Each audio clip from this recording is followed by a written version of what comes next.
Agora na Band News FM, Seus Filhos, com Roseli Saião e Thaís Dias.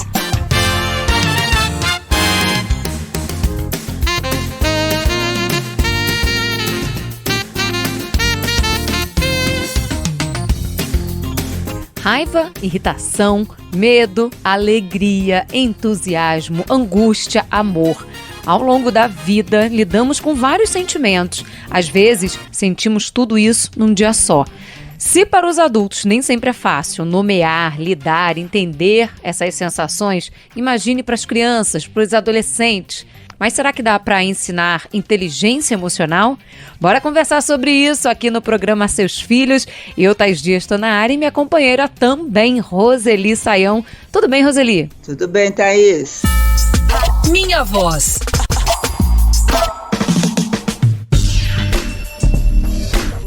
Abrimos o programa de hoje com a participação do Felipe Lopes, de 17 anos. Como estou em uma transição de adolescente para adulto, vivo numa mistura de emoções e nem sempre sei lidar com as minhas emoções. Na parte da minha carreira, estudo, vivo isso. Fico ansioso, pensando em qual estudo seguir. Atuo atualmente no futebol, mas não sei qual estudo seguir. Então é um dos motivos que mexem com as minhas emoções e por muitas vezes é difícil administrar.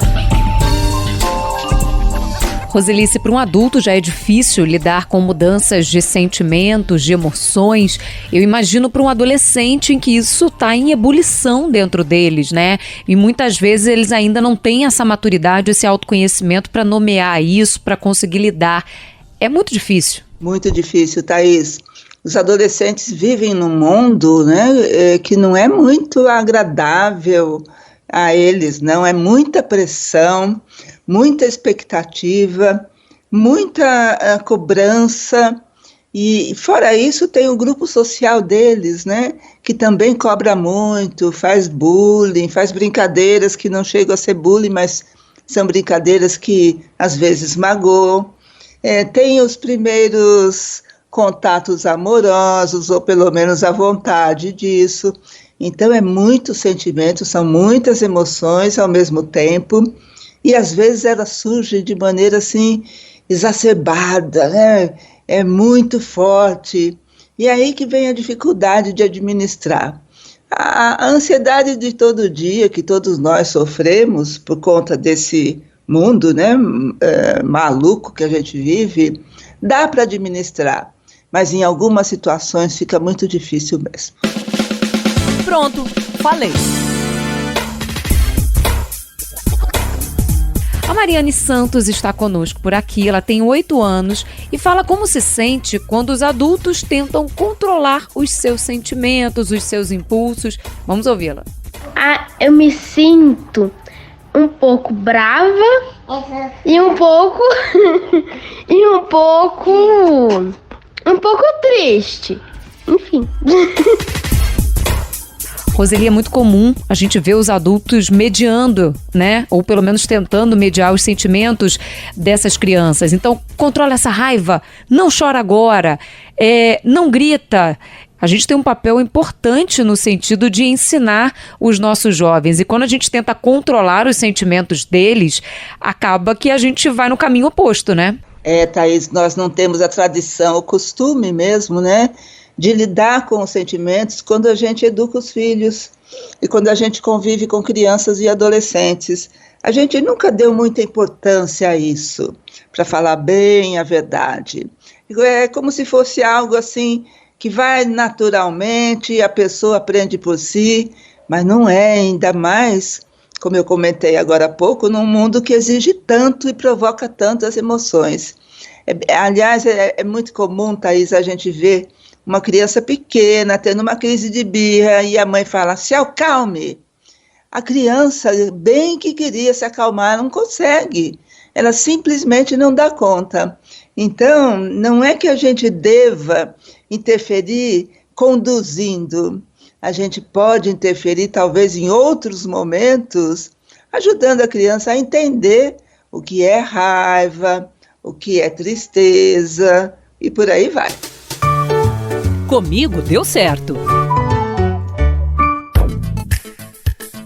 De Vitória, conosco agora a Amanda Gouveia, que tem 2 filhos. Quando eu iniciei o meu processo de terapia, o meu desejo maior era, o autoconhecimento e proporcionar um ambiente familiar onde todos se sintam amados, compreendidos e apoiados. Aí por isso eu decidi buscar ajuda profissional, não porque tinha algo errado, mas porque eu acredito que todos nós podemos crescer e aprender e a lidar melhor com as nossas emoções. Então o meu objetivo com a terapia não é apenas melhorar o meu relacionamento com meus filhos, mas também crescer como pessoa, ser uma mãe mais presente e compreensiva.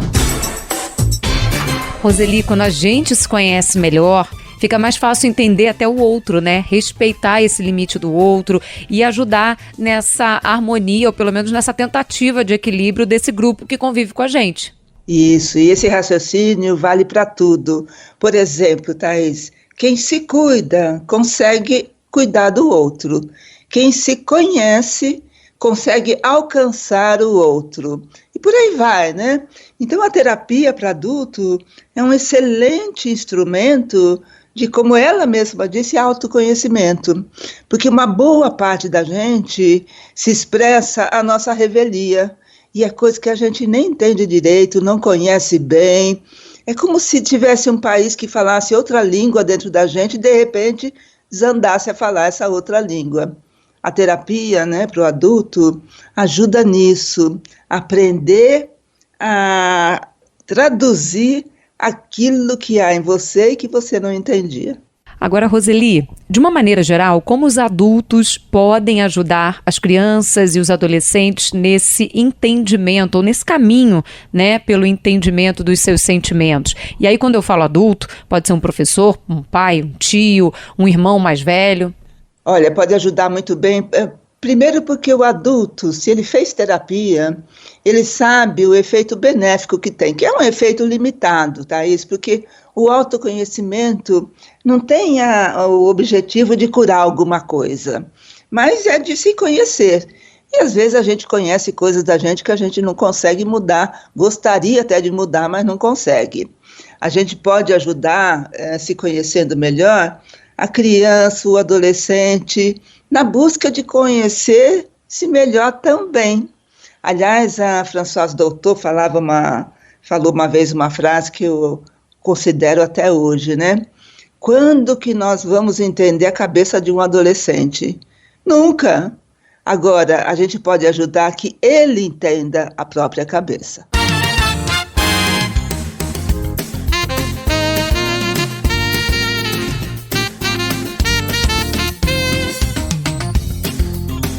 Como lidar com os sentimentos? Esse é o nosso assunto por aqui no programa Seus Filhos. Me conta uma história. E que história você indica pra gente, Roseli? As histórias ajudam tanto a criança, o adolescente e até nós adultos, a entender melhor o que acontece com a gente. Esse universo dos sentimentos e das emoções é um universo complexo, não é simples não.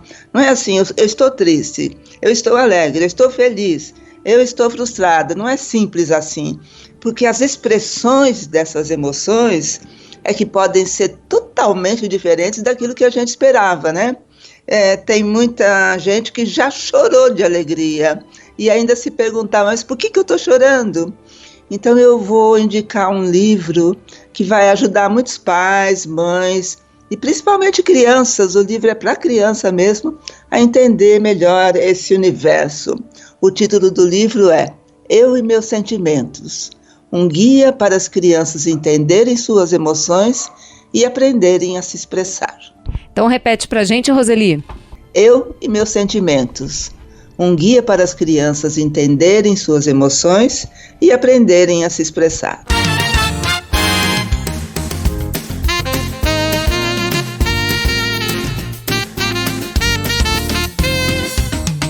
Você provavelmente já ouviu falar no tal valor do dinheiro. Mas saber economizar e também saber gastar é sim um aprendizado. Por isso, as escolas têm no currículo a educação financeira. A meta é criar jovens com finanças mais estáveis e menos endividados também no futuro. As famílias também têm um papel fundamental nesse ensino, nessa transmissão de conhecimento. E por isso, a gente fala agora sobre educação financeira no programa Seus Filhos. Palavra de ouvinte. Com a palavra, a Anne Melo, que é mãe da Ana Laura, de 11 anos. Começamos a falar sobre educação financeira com a nossa filha de 11 anos. Nós fizemos um cartão de débito vinculado à nossa conta, onde nós depositamos mensalmente, a nível de recompensa, até mesmo para ela poder ajudar em casa, né? Arrumar a caminha dela, ajudar a lavar um copinho, enfim, ajudar nas tarefas de casa. E nós mensalmente depositamos um valor, onde ela utiliza esse cartão de débito, não por aproximação e sim por senha, por segurança. E ali ela tem o controle do dinheirinho dela. Roseli, muitos pais, optam pela mesada, outros pela semanada, como uma forma de começar esse ensinamento de uma educação financeira. Tem alguma regra para começar isso? Quando que a gente sabe que o filho já começa a dar sinais que tem essa maturidade para lidar com o dinheiro? Bom, entre a mesada e a semanada é muito mais popular, né? E por quê? É claro que criança e adolescente pensa no futuro próximo, bem próximo. Então é melhor a semanada, porque ele não vai dar conta, nem a criança, nem o jovem adolescente, de pensar que aquele dinheiro precisa durar 30 dias, é muito tempo. A semanada é muito mais efetiva nesse sentido, eles aprendem mais. O intervalo de tempo é mais curto, né? Depois que a criança aprendeu a começar a fazer contas, é hora de ela puder comprar alguma coisa, na cantina da escola, por exemplo, né? Com segurança, é hora de oferecer a mesada. Olha, isso pode acontecer aos 7, aos 8. Eu vejo criança de 5, 6 anos receber semanada, não faz o menor sentido. E eu acho curioso que boa parte dos pais queiram começar pela poupança, mas só consegue poupar quem aprende a gastar bem o seu dinheiro. Então, eu considero mais adequado ensinar a gastar para depois ensinar a guardar. Agora, não posso deixar de fazer um comentário. A criança em casa faz parte do grupo familiar, ela tem deveres e direitos. E é dever da criança ajudar nas atividades domésticas, dentro da possibilidade do tempo que ela tem, não precisa receber dinheiro nenhum para isso, não é bom isso. E a escola? Diz o quê? Por aqui agora o professor de alfabetização financeira, Alexandre Zatonelli. Diante de tantos reveses econômicos pelos quais a população brasileira já passou, e frente a uma cultura que demoniza o lucro e maltrata aqueles que, por seu trabalho, tentam enriquecer, é necessário alfabetizar e educar financeiramente nossas crianças desde as séries iniciais do Fundamental 1. Nas aulas de alfabetização financeira, procuro propiciar aos alunos, além de aulas expositivas, momento em que eles são protagonistas do seu próprio aprendizado. É importante utilizar as experiências prévias do aluno na construção e na desconstrução dos conceitos. E aí, Roseli, dentro da escola pode ser uma questão multidisciplinar, né? Em que vários professores possam abordar esse tema da educação financeira, o impacto disso no dia a dia. E muitas vezes a gente vê o impacto disso até fora dos muros da escola, já com os alunos virando replicadores desse conhecimento dentro da própria família, né? Isso mesmo. Não é necessário que a escola tenha uma disciplina chamada educação financeira ou alfabetização financeira. Então, fique tranquilo, se na escola que o seu filho frequenta não há isso, todas as disciplinas têm potencial para trabalhar com esse conteúdo. Basta o professor, a professora se programar, né?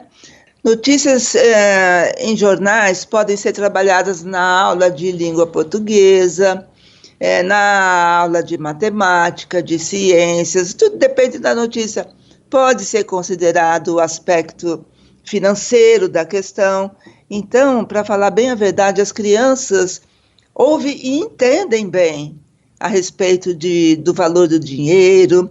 Aliás, as crianças entendem hoje até de investimento, é bom a gente lembrar disso. Então é bom que a escola aproveite essa curiosidade e esse impulso que a criança tem de entender melhor esse conceito, que é um conceito bem complexo. Eu também quero falar.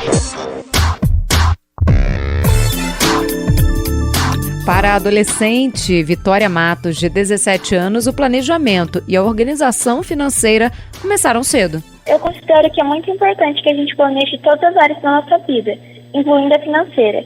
Por isso eu sempre começo com um orçamento, um planejamento onde eu coloco as minhas despesas, as minhas necessidades e também os meus desejos. Então, certa porcentagem do meu salário eu dedico a dízimos, a ofertas e a primícias. Eu termino me permitindo mimo e, quando possível, eu também guardo uma certa quantia, caso eu precise ao longo do mês. Mas eu também contribuo com aluguel e, ademais, a minha mãe sempre me avisa quando a gente precisa de algo.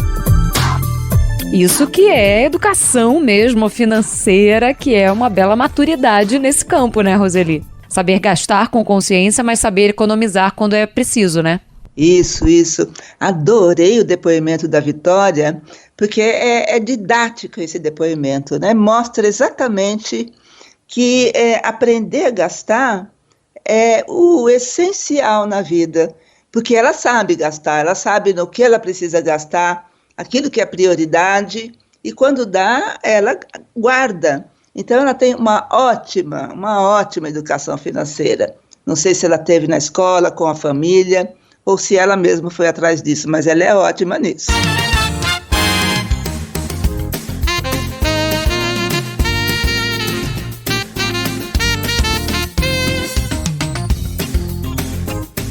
A educação financeira dos jovens continua sendo nosso assunto por aqui no programa Seus Filhos. Para bom entendedor. Por aqui agora, o especialista em educação financeira, Henrique Carcerari. Essa fase inicial da vida, ela é crucial para a gente moldar os hábitos e comportamentos desses adolescentes, dessas crianças. A minha sugestão é que sempre promovam em casa atividades como previsão de orçamento, avaliar como é que vai ser o próximo mês, fazer de repente uma atividade em que eles consigam montar um orçamento, o ato de poupar, o ato de investir, o ato de doar. Esses conceitos básicos já vão fazer muita diferença. Um adolescente gastou todo o dinheiro da mesada e aí passou alguma coisa que ele precisava gastar e não tinha dinheiro. Isso gera conhecimento, gera experiência para que esse adolescente tenha autonomia suficiente para que possa acertar cada vez mais. Roseli, levando em consideração esse ponto que ele mencionou, muitas famílias têm essa preocupação sobre como conversar sobre a real situação financeira familiar. Se a situação está um pouco mais apertada ou não, como falar sobre isso com o filho. Qual é a sua dica? É importante considerar que crianças e adolescentes fazem parte da família, né? Portanto, eles devem ter, muita franqueza. A criança tem o direito à verdade. Às vezes a família está extremamente apertada no orçamento, o emprego do pai ou da mãe diminuiu o salário, e as crianças não entendem muito bem por que os pais estão frustrados, ou preocupados, ou estressados. Então é sempre bom, né? Inclusive para os sentimentos que a gente falava agora há pouco, que as crianças saibam do que se trata, mas sempre de acordo com a idade. Quanto menor a idade, mais simples deve ser a questão. Vamos navegar!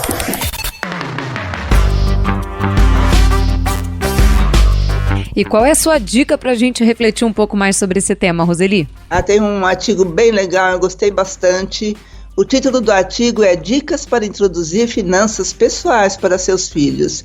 É um artigo que fala da importância da educação financeira desde a infância, dá muitas dicas para os pais, quando conversar, como faz, né? Explica como falar com a criança do valor do dinheiro, que é uma coisa, né, que eu insisto que é bem difícil de entender, como que uma coisa compra outra totalmente diferente.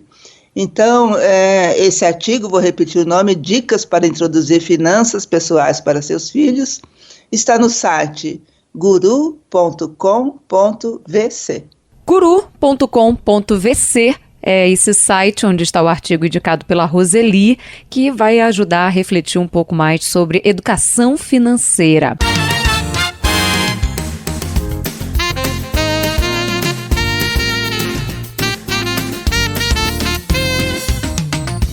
Recentemente, a Câmara dos Deputados aprovou a Lei Joca, um projeto que obriga companhias aéreas que transportam animais de estimação a oferecer um serviço de rastreamento de cães e gatos em viagens. O texto vai agora para o Senado. Ele é baseado e inspirado no cão Joca, que morreu depois de ser levado ao destino errado. O tema levantou a discussão sobre a importância dos cuidados com os animais de estimação, sobre as relações de afeto, de cuidado. E hoje vamos abrir espaço por aqui para falar sobre isso, sobre essa troca que envolve as famílias e os seus animais. Vem com a gente, esse é o programa Seus Filhos. Minha Voz. Por aqui, o Vitor Cardoso, de 9 anos, que conta um pouquinho sobre a sua relação com o seu animal de estimação. Porque a gente brinca e ele gosta de mim e eu gosto dele. Quando eu tô triste, ele me anima. Quando eu tô dormindo até tarde, ele vem lá e me lambe. Mas quando eu acordo cedo, ele fica empolgado e a gente brinca. É uma verdadeira relação de afeto, de troca, de carinho, né? É verdade. Ele conta com alegria até, né? Que boa companhia que é o cão dele. E é interessante a gente notar, Thaís, que cada vez mais a gente tem mais animais de estimação nas famílias. E muitas famílias que nem têm mais criança em casa, optaram por não ter filhos, ou os filhos cresceram e foram cuidar da sua vida, aumenta muito o número de animais de estimação, porque há esse companheirismo, há essa troca. Aliás, a gente tem até humanizado um pouco demais os animais de estimação, mas para a criança, quando a família quer e pode, e esse quer e pode é muito importante, pode fazer um bem danado para a criança. Palavra de ouvinte. Uma palavra agora, a Vitória Barbosa.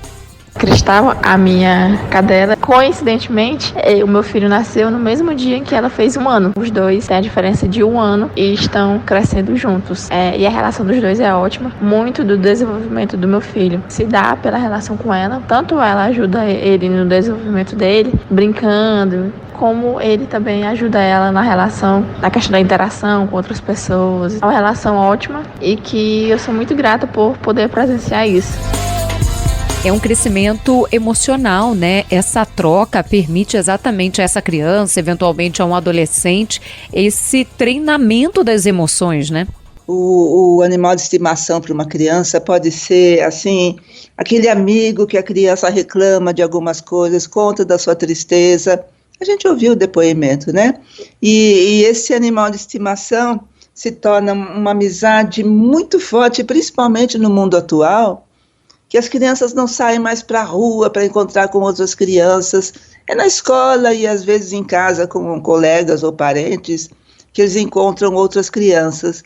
Então é uma bela companhia e o desenvolvimento que eles promovem é bem grande. Inclusive para a criança entender essa complexidade que é um ser vivo, né? O que esse ser vivo precisa de cuidado, de atenção, de carinho também, de compreensão, de limpeza. Então, o filho de 9 anos pode não dar conta sozinho de tudo isso, mas pode ajudar o pai e a mãe a cuidar de tudo isso. Para bom entendedor. A veterinária e colunista aqui da Band News FM, Manu Carsten, nos explica como chegar à conclusão de que é sim um momento para adotar um animal. Oi, pessoal! Hoje eu venho sugerir a vocês 10 perguntas que vocês se façam antes de adquirir um novo pet. Seja um cachorro, um gato ou um outro pet não convencional, mas principalmente os cães e os gatos. Eu vou te falar a lista que eu fiz para vocês. Primeira pergunta que você deve se fazer. Você tem a aprovação de toda a família? Segunda, você tem tempo para se dedicar à primeira fase, que é a mais difícil, a de adaptação? Terceira pergunta, a rotina de cada um vai mudar. Você aceita isso? Tá tudo bem? Quarta, tem tempo para passeios, brincadeiras, carinho? Quinta, tem dinheiro para gastar com veterinário no início e para toda a vida do pet? Sexto, tem outros bichos de estimação? Já pensou como o novo integrante da família vai impactá-lo? Sétima, lembre-se que nas férias as viagens acontecem, hein? Você tem com quem deixar o seu pet? Oitava, você ou alguém da sua família que mora na casa tem algum tipo de alergia? Nona, você tem paciência para os primeiros meses? Paciência é uma coisa muito importante, viu? É muito cocô, muito xixi e uma destruição eventual pela casa. Você tem paciência para encarar esses primeiros meses? E a décima, é um bom momento para a chegada de um pet? Eu digo psicologicamente, tá todo mundo bem na família, não tem nenhum grande problema acontecendo? Pessoal, se vocês responderem positivamente essas 10 perguntas, tá muito bem. Eu tenho certeza que um novo pet na vida de vocês vai trazer a maior alegria do mundo. Roseli, eu achei muito importante esse relato porque é de quem entende, é de uma especialista e deixa a gente de frente com a realidade que é ter um animal em casa, da responsabilidade. E é muito importante refletir, porque quando a gente olha ali, aquela carinha irresistível, né? A gente não pensa muito bem, mas precisa pensar, né? Precisa pensar. E a Manu faz isso lindamente, né? Levando os nossos ouvintes a pensar com o pé no chão se vai ter condições de assumir essa responsabilidade, como ela falou. Assina embaixo. Vi e curti.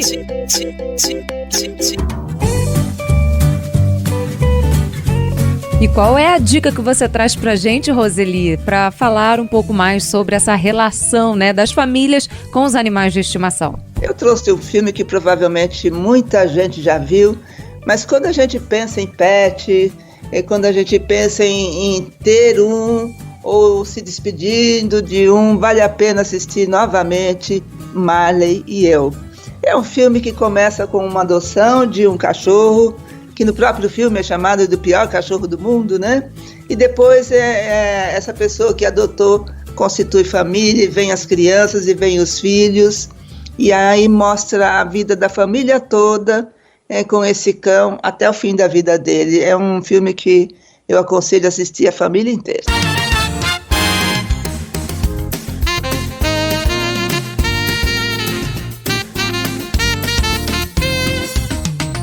Programa Seus Filhos na área aqui na Band News FM e continuamos falando sobre os animais de estimação e as famílias. Na minha opinião... Hora de ouvir a neuropediatra Paula Monteiro.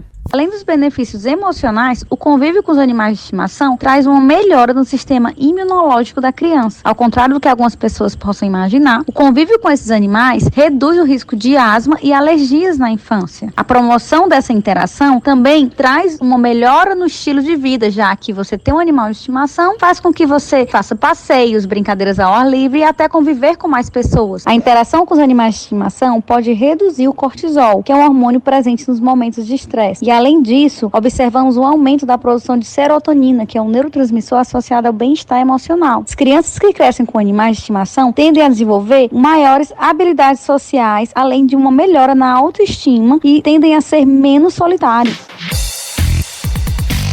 Roseli, são tantos os benefícios, né, para a saúde física, para a saúde mental, e é importante levar isso também em consideração nesse momento da decisão, né? São muitos benefícios, né, em todas as partes da saúde física, mental e social.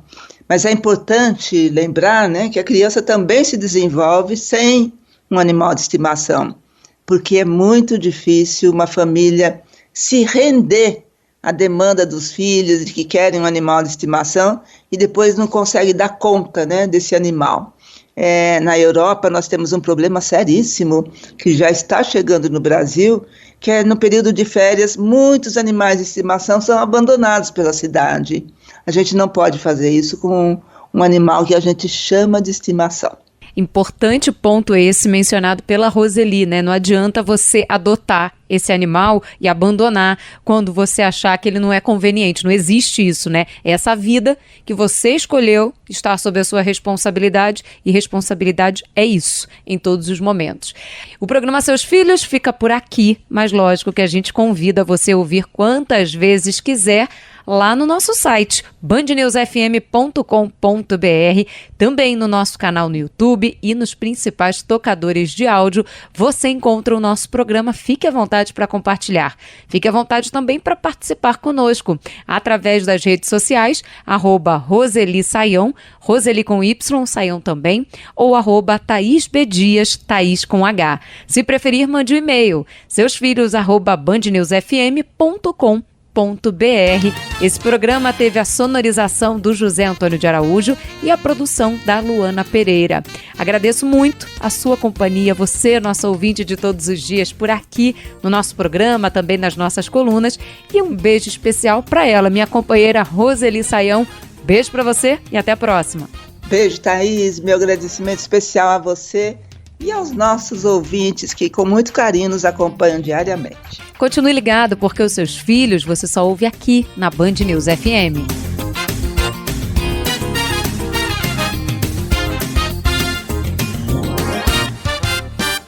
Você ouviu Seus Filhos, na Band News FM.